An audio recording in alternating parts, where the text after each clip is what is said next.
Dengue से उस्मानिया girls hostel की एक लड़की की मौत हुई। जीएचएमसी ने आज उस्मानिया गर्ल्स हॉस्टल की जांच की और बताया कि वहां पर साफ सफाई बराबर नहीं है।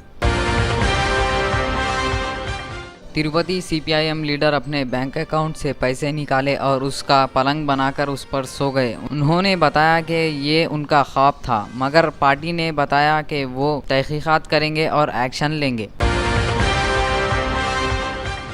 लंगोरस पुलिस ने आज एक वकील पर बलात्कार और धोखेबाजी का केस दर्ज किया। लंगोरस पुलिस की तहकीकात जारी है।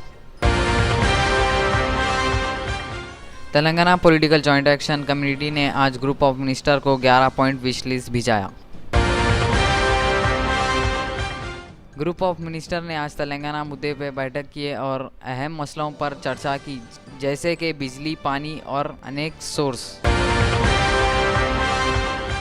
प्रधानमंत्री कार्यालय ने कहा है कि कोल ब्लॉक आवंटन को लेकर सीबीआई की जांच बिना किसी रोक टोक के जारी रहेगी। प्रधानमंत्री कार्यालय के ट्वीट के मुताबिक प्रधानमंत्री इस बात से आश्वस्त हैं कि तालावीरा कोल ब्लॉक मामले में जो फैसला लिया गया वो सही था और सभी मानकों के मुताबिक था। मामले की गंभीरता को देखते हुए राज्य सरकार ने जिला आबकारी अधिकारी समेत 5 कर्मचारियों को निलंबित कर दिया। मुबारकपुर के थाना प्रभारी, एक उप निरीक्षक और 4 कांस्टेबलों को लापरवाही बरतने के आरोप में निलंबित किया गया। दोषी ठहराए गए सांसदों लालू प्रसाद और जगदीश शर्मा की अयोग्यता संबंधी अधिसूचना की प्रक्रिया पर अनिश्चितता समाप्त।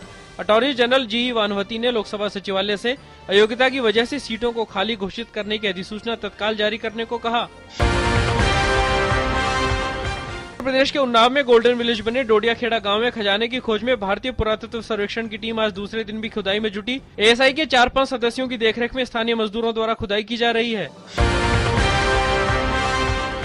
पाकिस्तान द्वारा लगातार हो रहे संघर्ष विराम के उल्लंघन के मद्देनजर केंद्रीय गृह मंत्री सुशील कुमार शिंदे सुरक्षा स्थिति की समीक्षा के लिए 22 अक्टूबर को अंतर्राष्ट्रीय सीमा के सीमांत इलाकों का दौरा करेंगे। इस साल अभी तक 130 से भी ज्यादा बार संघर्ष विराम उल्लंघन की घटना हुई है। सूचना और प्रसारण मंत्री मनीष तिवारी ने आज मुंबई में सिनेमा स्केप्स का शुभारंभ करते हुए कहा कि भारतीय सिने उद्योग के लिए एक कानूनी ढांचा तैयार करने की आवश्यकता है जो इस उद्योग के लिए नए आधार का काम करेगा। फिल्म उद्योग के टैक्स परिदृश्य के बारे में बोलते हुए मनीष तिवारी ने कहा कि इस मामले में विशेषज्ञों की एक समिति का गठन किया जाएगा जो इस बारे में एक खाका तैयार करेगी। प्रधानमंत्री कल रूस और चीन की 5 दिवसीय यात्रा पर रवाना हो रहे हैं। इन यात्राओं के दौरान रूस के साथ असैन्य परमाणु दायित्व से उठे मुद्दों का समाधान करने का प्रयास होगा, जो रूस से कुडनकुलम परियोजना के लिए 2 नए रिएक्टर पाने में बाधा पैदा कर रहा है। भारत और ऑस्ट्रेलिया के बीच मोहाली में खेले गए तीसरे वनडे मैच में भारत ने पहले खेलते हुए जीत के लिए रखा 304 रन का लक्ष्य। कप्तान धोनी ने खेली 139 रन की नाबाद पारी, अपना 9वां शतक बनाया। नाइट राइडर्स के तेज गेंदबाज प्रदीप सांगवान पर आज क्रिकेट से 18 महीने का प्रतिबंध लगाया गया। उन्हें बीसीसीआई की डोपिंग रोधी पंचायत द्वारा प्रतिबंधित एनाबॉलिक स्टेरॉयड लेने का दोषी पाया गया।